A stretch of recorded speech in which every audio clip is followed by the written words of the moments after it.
9 August 2024 আরজি করের তরুণী চিকিৎসককে ধর্ষণ করে খুন, যে ঘটনায় তোলপাড় হয়েছিল রাজ্য রাজনীতি। প্রতিবাদ, বিক্ষোভ, প্রতিবাদের স্বর পৌঁছে গিয়েছিল রাজ্য ছাড়িয়ে, দেশ ছাড়িয়ে, বিদেশেও।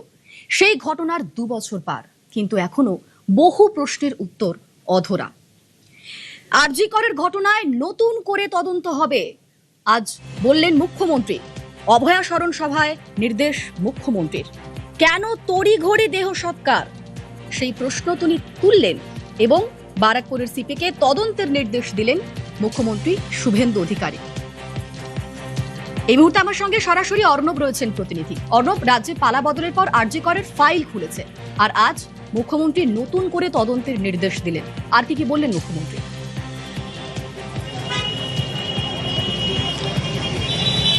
দেখো, মুখ্যমন্ত্রী শুভেন্দু অধিকারী তিনি এই ঘটনার পর থেকে তিনি বিজেপি তখন বিরোধী দলনেতা ছিলেন, কিন্তু যত না বিরোধী দলনেতা, কিন্তু তারও বেশি করে একজন মানুষ হিসাবে তিনি বারবার পরিবারের সঙ্গে যোগাযোগ রেখেছেন, পরিবারের পাশে থেকেছেন, এরকমটা আমরা দেখেছি। এবং তার যে কমিটমেন্ট ছিল পরিবারের প্রতি, অভয়ার বিচারের প্রতি, সেই জায়গাটা বলতে গিয়ে একেবারে ভাষণের শেষ মুহূর্তে তিনি কার্যত আবেগঘন হয়ে পড়েন, আবেগপ্রবণ হয়ে পড়েন। এবং সেখান থেকেই সুপ্রিম কোর্ট, কলকাতা হাইকোর্টের নজরদারিতে এই মুহূর্তে আরজি করের এই তদন্তভারের পুরো প্রক্রিয়াটি নজরদারি চলছে। কাজেই সেই তদন্তে রাজ্য সরকার যদি কোনো তদন্ত করতে যায়, সেটা সমান্তরাল তদন্তের সমান হয়ে যায়। কাজেই সেখানে হস্তক্ষেপ সরাসরিভাবে করা যায় না। কিন্তু তিনি বললেন, তিনি যেহেতু একজন আইনমন্ত্রীও, অর্থাৎ রাজ্যের মুখ্যমন্ত্রীর পাশে তিনি আইনমন্ত্রীও, তিনি সমস্ত ফাইল নথিপত্র ঘেঁটে দেখার পর তিনি যে জায়গাটা খুঁজে পেয়েছেন, যে ওই রাতে তড়িঘড়ি আরজি কর থেকে যে ক্ষিপ্রতায় অভয়ার দেহ নিয়ে এসে সৎকার করা হয়েছিল, এবং ওই পানিহাটির যে চুল্লি, বৈদ্যুতিক চুল্লি, সেখানে পরিবারের কাছ থেকে কোনো টাকা পয়সা না নিয়ে কে সেখানে সই করলো, কার অঙ্গুলি হেলনে এত তাড়াহুড়োর মধ্যে দিয়ে ওই দেহ সৎকার করে দিয়ে হলো, দ্বিতীয় পোস্টমর্টমের সুযোগটাও নষ্ট করে দেওয়া হয়েছিল, সেটারই এবার তদন্তের তিনি নির্দেশ দিলেন। এবং মঞ্চের পাশেই উপস্থিত ছিলেন ব্যারাকপুরের পুলিশ কমিশনার, তাকে তিনি তদন্তের নির্দেশ দিয়ে গেলেন। এবং এক্ষেত্রে 3 জনের স্পেসিফিক নাম মুখ্যমন্ত্রীর কাছে অভিযোগ আকারে জানান অভয়ার মা, এই মুহূর্তে পানিহাটির যিনি বিধায়িকা, এবং সেখানে তৎকালীন পানিহাটির বিধায়ক এবং ওখানকার এই চত্বরেরই আমি যেখানে দাঁড়িয়ে রয়েছি পানিহাটি, এখানকার কাউন্সিলর এবং আরও এক ব্যক্তি। এই 3 জন মূল অভিযুক্ত। তার পাশাপাশি কারা ইন্ধন দিয়েছিল, কারা ষড়যন্ত্রে যুক্ত ছিল, পুরো বিষয়টা রহস্য ভেদ করার জন্য ব্যারাকপুর পুলিশ কমিশনারেট নতুন করে তদন্ত শুরু করবে, যে নির্দেশ মুখ্যমন্ত্রী দিয়ে গেলেন। এবং এই তদন্তের নির্দেশের পর পরিবারের তরফেও কিন্তু সন্তোষ প্রকাশ করা হচ্ছে মুখ্যমন্ত্রীর পদক্ষেপে, এবং তারা বলছেন এতেও একটা বড় সত্য খুব সামনে আসবে। এবং এই 3 ব্যক্তি, তৎকালীন পানিহাটির বিধায়ক, কাউন্সিলর এবং আরও একজন, এবং যাদের সিসিটিভিতে দেখা গেছে, তারা প্রত্যেককে ফাঁসি কাটে ঝুলবে, এমনটাও তারা দাবি করছেন। এবং তার জন্য যে পদক্ষেপগুলি করা দরকার মুখ্যমন্ত্রীর পরামর্শ মতো তারা সেগুলি করে যাবেন, এটাও তিনি জানিয়েছেন। এর পাশাপাশি তোমায় জানিয়ে রাখি, এই তদন্ত যেটা শ্মশানঘাট কেন্দ্রিক, এর পাশাপাশি মুখ্যমন্ত্রী কিন্তু জোর দিয়েছেন দুটো আরও বিষয়ের ওপর, যার মধ্যে একটা অত্যন্ত গুরুত্বপূর্ণ বিষয় ইতিমধ্যেই রাজ্য সরকার ঘোষণা করেছিল, যে নারী নির্যাতন, এই ধর্ষণ, এই নারীদের ওপর অপরাধ নিয়ে ইতিমধ্যেই একটা কমিশন গঠনের কথা রাজ্য সরকার ঘোষণা করেছিল। অভয়ার কাণ্ডের এই পুরো ঘটনাটা যেহেতু আদালতের নজরদারিতে তদন্ত হচ্ছে, সিবিআই তদন্ত হচ্ছে, কাজেই এই ঘটনাটায় কমিশন এনকোয়ারি অ্যাক্টেও নতুন করে পুনরায় তার অনুসন্ধান হবে এবং সেটা তদন্তের পর্যায়ের দিকে যাবে, এটাও কিন্তু মুখ্যমন্ত্রীরা জোর দিয়ে বলেছেন। আর একটা কৌতূহল, যেটা গোটা রাজ্যের মানুষের প্রশ্ন ছিল, যে কলকাতা হাইকোর্ট তৎকালীন প্রধান বিচারপতি টি.এস. সিবাগ নামের ডিভিশন বেঞ্চ এই আরজি করের ঘটনায় সিবিআই তদন্তের নির্দেশ দিয়েছিল, কি কারণে সুপ্রিম কোর্ট সেই মামলাটি গ্রহণ করেছিল, সেটা মুখ্যমন্ত্রীর কাছেও আজও রহস্যময়, যেটা পরিবারও মনে করতে পারেন না। কলকাতা হাইকোর্ট হস্তক্ষেপ করার পর কেন সুপ্রিম কোর্ট সেটা সুয়ামোটো স্বতঃপ্রণোদিত গ্রহণ করেছিল, সেই রহস্যের ভেদ করতে আজও মুখ্যমন্ত্রী পারেননি। তার জন্য তার মধ্যেও একটা কোথাও দ্বিধাদ্বন্দ্ব কাজ করছে। এবং তিনি জানান, তিনি আজ মুখ্যমন্ত্রী, তার বেশ কিছু জায়গায় সীমাবদ্ধতা আছে কথা বলার ক্ষেত্রে, কিন্তু পরিবারের মতো তিনিও আজ উত্তর পাননি কেন সুপ্রিম কোর্ট সেদিন মামলাটা টেনে নিয়ে চলে গেল। কাজে এই 3টে বার্তা কিন্তু অত্যন্ত গুরুত্বপূর্ণ। এই অভয়া ঘটনা, তার তদন্ত, তার তদন্তের ফাঁক ফোকর নিয়ে পুরো যে প্রক্রিয়ার মধ্যে নতুন করে এখন তদন্ত হচ্ছে, যেটা মুখ্যমন্ত্রী ঘোষণা করে গেলেন কিছুক্ষণ আগেই, ব্যারাকপুর সিপিকে নির্দেশ দিয়ে গেলেন, তা হচ্ছে শ্মশান ঘাটে অভয়ার দেহ যেভাবে লুকিয়ে পরিবারকে না জানিয়ে তড়িঘড়ি দাহ করা হয়েছিল দ্বিতীয় ময়নাতদন্তের সুযোগ নষ্ট করার জন্য, তার এবার তদন্ত শুরু হবে। ধন্যবাদ অর্ণব। পুনর্তদন্তের ঘোষণা আজকে করে গেলাম, তার সাথে সাথে একটি জায়গাতে সিবিআই ইনভেস্টিগেশন করার স্কোপ নেই। ব্রুটালি রেপ অ্যান্ড মার্ডার 14ই আগস্ট 2024 পরিকল্পিত আরজি করে ভাঙচুর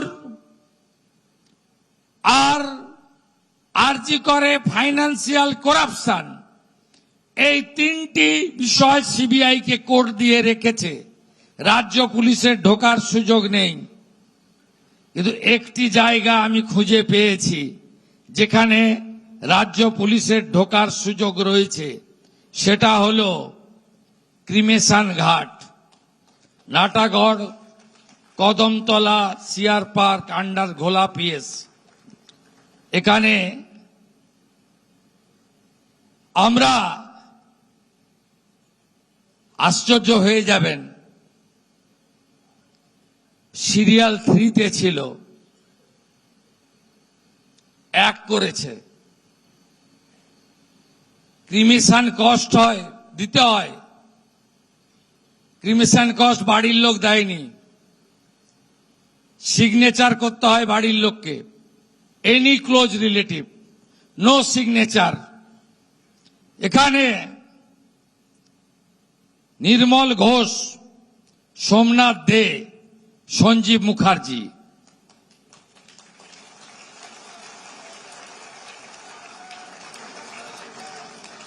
এই 3 জন এই কাণ্ড করেছেন।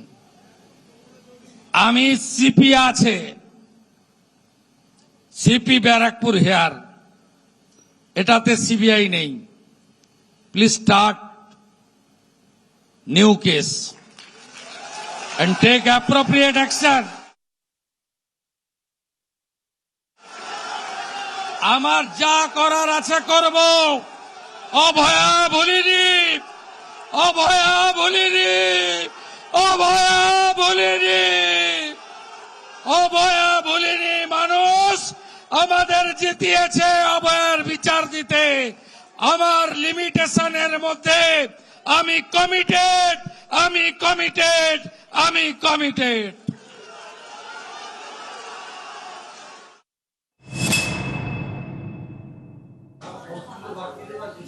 অভয়ার মা চোখের জলে মেয়ের স্মৃতি স্মরণ করলেন। তিনি বললেন, আমার মেয়েকে যারা সরিয়েছে দুর্ভাগ্য তাদের, আমার থেকেও তাদের বেশি দুর্ভাগ্য। কি বললেন শুনুন। যারা ওকে মেরেছে তারা এর সমস্ত ফল ভোগ করবে। আমাদের পাপে কিচ্ছু হয়নি, তাদেরই পাপ। যারা আমার মেয়েকে এই পৃথিবী থেকে সরিয়ে দিয়েছে দুর্ভাগ্য তাদের, আমাদের কোনো দুর্ভাগ্য নয়। আমাকে সবাই বলে রত্নগর্ভা। আমি সত্যিই রত্ন পেয়েছিলাম, যেটা আমি হারিয়ে ফেলেছি। তবে লড়াইটা আমি ছাড়িনি এবং অন্যায় কোনো দিন মানব না। আর কোনো মেয়ের যাতে এরকম স্বপ্ন পূরণ করতে হারিয়ে না যেতে হয়, সেটা আমি সব সময় দেখব। ধর্ষণ নয়, আমার মেয়েকে খুনই করা হয়েছে। ও হয়তো হসপিটালের কিছু জেনে ফেলেছিল কিনা আমি জানি না, তবে খুব ভয়ে ছিল। এই যে ভয়টা 2 মাস ধরেই ও পেয়েছিল।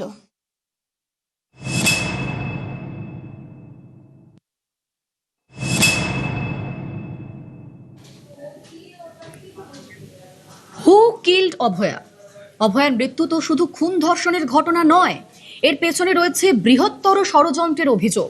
2 বছর পর এখনো বহু প্রশ্নের উত্তর অধরা। আরজি কর নিয়ে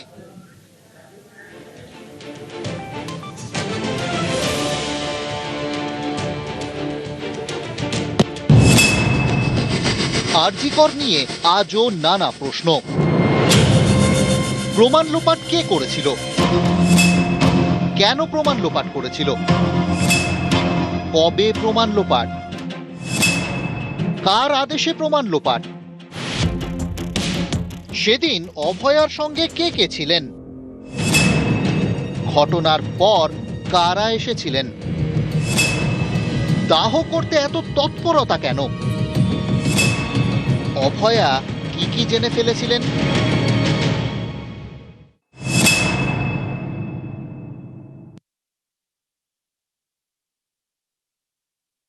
আমরা দায়বদ্ধ সত্য উদ্ঘাটন করার জন্য। যেহেতু আমরা তদন্তকারী সংস্থা নয়, আমাদের দায়বদ্ধতাটা হচ্ছে এই ঘটনার পরে তথ্য প্রমাণ লোপাট করার একটা আরোপও এসেছে। তথ্য প্রমাণ লোপাট হয়েছিল বলে আমাদের দফতরের তরফ থেকে আবার নতুন করে তদন্ত শুরু হয়েছে। সেই তদন্তে আমরা খালি এটুকুই দেখতে পারবো, প্রমাণ লোপাট কে করেছিল, কেন করেছিল, কবে করেছিল, কিসের জন্যে করেছিল, আর কার আদেশে করেছিল। সেই রাতে এই ঘটনা ঘটার আগে এবং পরে কারা কারা অভয়ের সঙ্গে ছিলেন, অনেকে যারা এই ঘটনা ঘটে যাওয়ার পরে এসেছিলেন, কিন্তু তারা এসেছিলেন কেন, কে তাদের পাঠিয়েছিলেন এবং কেন এত তাড়াতাড়ি তার শবদেহ দাহ করা হলো, অভয়া কি জানতো বা কি জেনে ফেলেছিলেন, সেই প্রশ্নগুলো স্বভাবতই এটা সামাজিক প্রশ্ন। সারা পশ্চিমবঙ্গ ভারতবর্ষ চাই এই প্রশ্নের উত্তর। এই খোঁজার প্রচেষ্টাই স্বাস্থ্য দপ্তরের এই নতুন সংকল্প। দপ্তরের তদন্তটাও একটা হোক। মাননীয় মুখ্যমন্ত্রী অবগত এবং উনি গতকাল আমাদের সঙ্গে এই ব্যাপারে বৈঠকও করেছেন এবং আমাদের যেটুকু ক্ষুদ্র কাজ আছে এই পুরো বৃহৎ তদন্তের মধ্যে আমরা সেটা পালন করব। এর কোনো তদন্ত হয়নি স্বাস্থ্য দপ্তরের পর থেকে। আমরা দুটো নোটিশ দেখতে পেয়েছি। একটি নোটিশ আছে যেটি ছাপানো নোটিশ, যার কম্পিউটারাইজড টাইম অ্যান্ড ডেট দেওয়া আছে। সেটাতে একটি সময় লেখা আছে যেখানে ওরা থাকবেন। হঠাৎই তার পরবর্তীকালে আরেকটি নোটিশ বেরোয়, সেটা হাতে লেখা। নোটিশটি হাতে লেখা না, নোটিশের কোনো নম্বর দেওয়া নেই, কিন্তু ডেট দেওয়া আছে। কেন দেওয়া হয়েছিল এই নোটিশ, কে দিয়েছিল এই নোটিশ, এবং নোটিশটা পাওয়ার পরে যারা গিয়েছিলেন ওখানে কেন গিয়েছিলেন তারা, এই প্রশ্নগুলো স্বভাবতই উঠে আসে। প্রাক্তন স্বাস্থ্যমন্ত্রীকে জিজ্ঞাসাবাদ করা হতে পারে? তদন্তের প্রয়োজনে যদি কেউ কোনো রকমভাবে আমাদের মনে হয় বা আমাদের তদন্তকারী সংস্থা যেগুলো আছে কেন্দ্রীয় সরকারের এবং রাজ্য সরকারের, তাদের যা মনে হবে সেটাই পালন করা হবে। প্রাক্তন সরকারের কাছ থেকে প্রাক্তন প্রশাসক যারা ছিলেন, সেই সময় যে মন্ত্রীরা ছিলেন, আমার মনে হয় না তারা কোনোদিন শ্রদ্ধা বা স্মরণ করেছে অভয়াকে। তাদের প্রচেষ্টাই ছিল যে এই ঘটনাটার ব্যাপারে তারা মুখ খুলবে না, কুলুপাটা ছিল।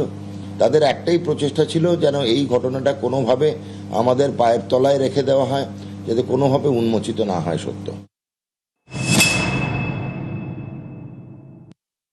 সেই অভিশপ্ত দিন, সেই অভিশপ্ত রাত, যারা যারা ওর সঙ্গে ছিল, খেয়েছিল, উঠেছিল, বসেছিল, ডিউটি করেছিল, তাদের সকলকেই তলব করা হবে। ওই মৃত্যু ঘটে যাওয়ার পরে যারা যারা এসেছিলেন, কেন এসেছিলেন, কি করতে এসেছিলেন এবং এসে কি করেছিলেন, এইটুকুই আমরা তদন্ত করব। সেখান থেকে যে তদন্ত থেকে যেটুকু বেরোবে নির্যাস, সেই নির্যাসটুকুই তদন্তকারী সংস্থা যেগুলো আছে রাজ্য সরকারের এবং কেন্দ্রীয় সরকারের, তাদের হাতে তুলে দেওয়া হবে। বিচার করার ক্ষমতা স্বাস্থ্য দপ্তরের নেই। স্বাস্থ্য দপ্তরের সঙ্গে যারা যুক্ত ছিলেন, যেমন ডাক্তারবাবুরা বা সহপাঠীরা, ওনার সঙ্গে ওনার সহকারী ডাক্তাররা, সেই দিন সেই রাত মৃত্যুর আগে এবং পরে কারা ছিল, যারাই ছিল, তাদের সবাইয়ের সঙ্গে আমাদের আরেকবার ডেকে নিয়ে তাদের সঙ্গে কথাবার্তা বলা হবে।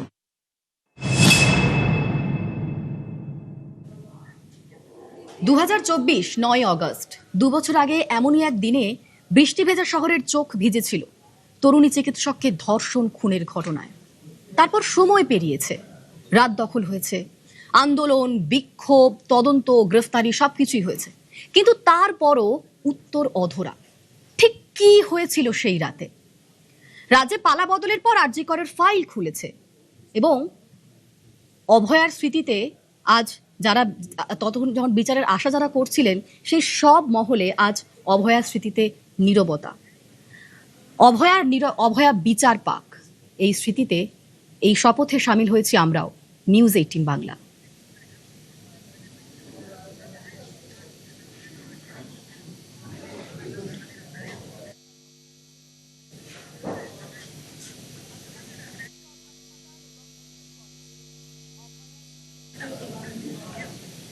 আসলে বিপ্লবের নাম মাধবীলতা, প্রতিবাদের নাম অভয়া। অভয়া নেই, তবুও অভয়া আছে, ঘরে ঘরে অভয়া বাঁচে।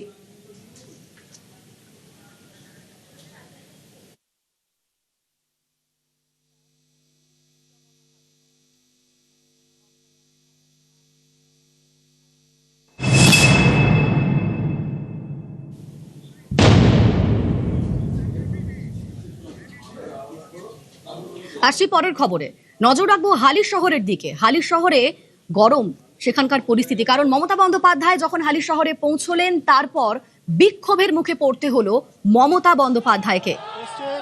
মমতা বন্দ্যোপাধ্যায়কে ঘিরে উঠল চোর চোর স্লোগান, তার গাড়ি ঘিরে বিক্ষোভ স্লোগান, জুতো কাদা এসব ছোড়া হলো মমতা বন্দ্যোপাধ্যায়ের গাড়ির ওপর। মৃত তৃণমূল কর্মীর বাড়িতে গিয়েছিলেন মমতা বন্দ্যোপাধ্যায়, তবে যাওয়ার রাস্তাতেই বিক্ষোভের মুখে পড়তে হলো মমতা বন্দ্যোপাধ্যায়কে। আপনাদের সেই ছবি দেখাচ্ছি, মমতার গাড়িতে জুতো।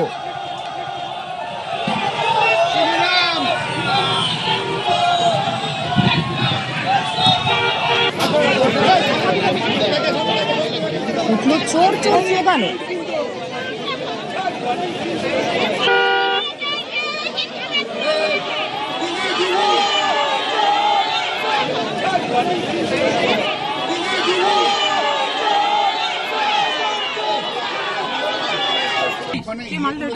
তুই লোকেশনটা দেখ। মারার চক্রান্ত হয়েছিল, অভিযোগ মমতা কল্যাণের।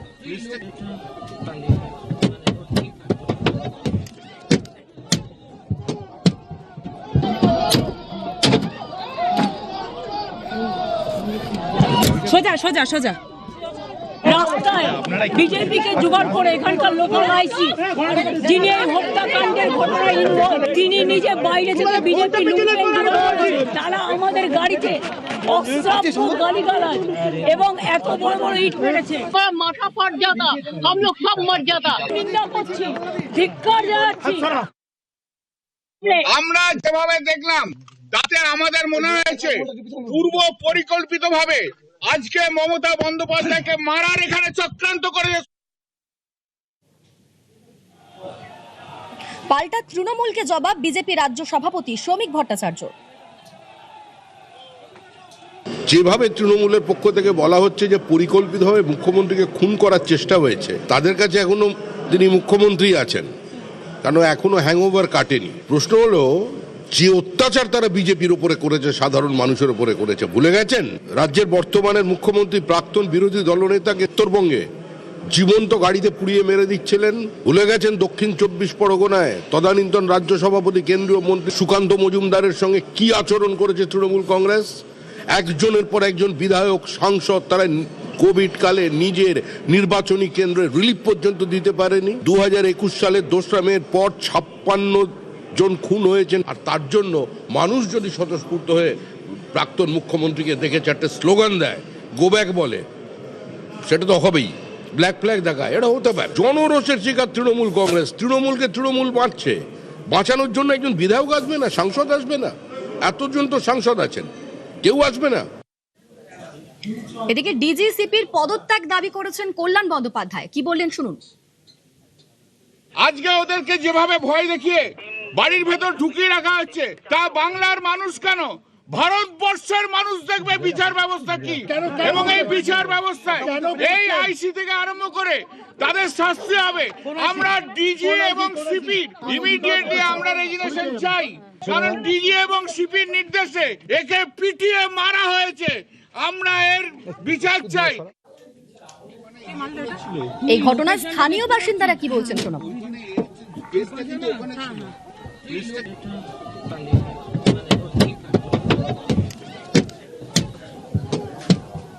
7 বছরে এই চত্বরটাই বীর্যকে যে মারা গেছে তার পরিবারের প্রতি সহানুভূতি রেখে বলছি, এই চত্বরটা কে গরম করে রেখেছিল? আমাদের এত ছেলেকে কে বাইরে বের করে রেখেছিল? একদম লাশের উপর দাঁড়িয়ে রাজনীতি করার চেষ্টা করেছিল। এই পুরো শাসন ব্যবস্থা চালাতো এই আর্মস রেমুনেশন কার কাছ থেকে পাওয়া যেত? সব এর পুরো দাগি আসামি হচ্ছে বীর্যকে, অজয় মালি, কমলের ডানা তার বাহার। এর বাইরে কি আছে? 4 আর শুধু শাসনকাল চালিয়েছে চোর গুন্ডা আর পুলিশ। এর বাইরে মমতা ব্যানার্জির শাসনকালে কোনো ভদ্র মানুষ নেই। মানে এতদিনে ওনার কোনোদিন আসার প্রয়োজন হয়নি, তো আজকে একটা চোর মারা গেছে তার সেই উপলক্ষে উনি চলে এলো। ওর জন্যই আমাদের সবাই পাড়ায় সবাই উত্তেজিত হয়ে গেল, এই কারণে যে এতদিন তো অনেক পাবলিক মারা গেছে, অনেকে অনেক ইয়ে হয়েছে, কিন্তু কোনোদিন আসার চেষ্টাও করিনি আর জানারও চেষ্টা করিনি। আজকে একটা চোর মারা গেল, উনি কালকে মারা গেছে, আজকে চলে এলো। এই ঘটনা অত্যন্ত নিন্দনীয়। এই ঘটনাকে সমর্থন করে না বিজেপি এবং এর সঙ্গে বিজেপির কেউ যুক্ত নয় বললেন শ্রমিক ভট্টাচার্য। অগ্নিমিত্রা পাল তিনিও বললেন এই কালচার পশ্চিমবঙ্গের নয় এবং তিনি সতর্ক করলেন। কি বললেন শুনুন। কোনোভাবেই বিজেপি এর সঙ্গে যুক্ত নয়। রাজ্যের প্রাক্তন মুখ্যমন্ত্রী এবং তারপরে তিনি মহিলা, তার একটা নির্দিষ্ট রাজনৈতিক উচ্চতা আছে। এই ঘটনার আমরা তীব্র নিন্দা করছি। এটা কাঙ্ক্ষিত নয়। কোনো সুস্থ সমাজে এ ধরনের ঘটনা ঘটতে পারে না। তাকে কেউ স্লোগান শাউটিং করতে পারে, কেউ ব্ল্যাক ফ্ল্যাগ দেখাতে পারে, গো ব্যাক বলতে পারে, কিন্তু কোনো প্রাক্তন মুখ্যমন্ত্রীর গাড়িতে ইট পড়বে, কাদা ছুটবে, চটি পড়বে, এতে পশ্চিমবঙ্গের মুখ উজ্জ্বল ভারতবর্ষের সামনে হবে না। এ ধরনের নিন্দনীয় ঘটনা পুলিশ ব্যবস্থা নেবে। এটা বেঙ্গলি সংস্কৃতি নয়, এটা আমাদের সরকারের সংস্কৃতি নয়। এটা আমার মাননীয় মুখ্যমন্ত্রী, আমার মাননীয় রাজ্য সভাপতির সমর্থন নেই। আর যদি কেউ বিজেপির নাম করে যদি ভাবছেন যে আমরা বিরাট আপনাকে জয় জয়কার করবো, আপনি ভুল করছেন। আপনার উপর অ্যাকশন নেওয়া হবে, কারণ এই সংস্কৃতি আমাদের সংস্কৃতি নয়।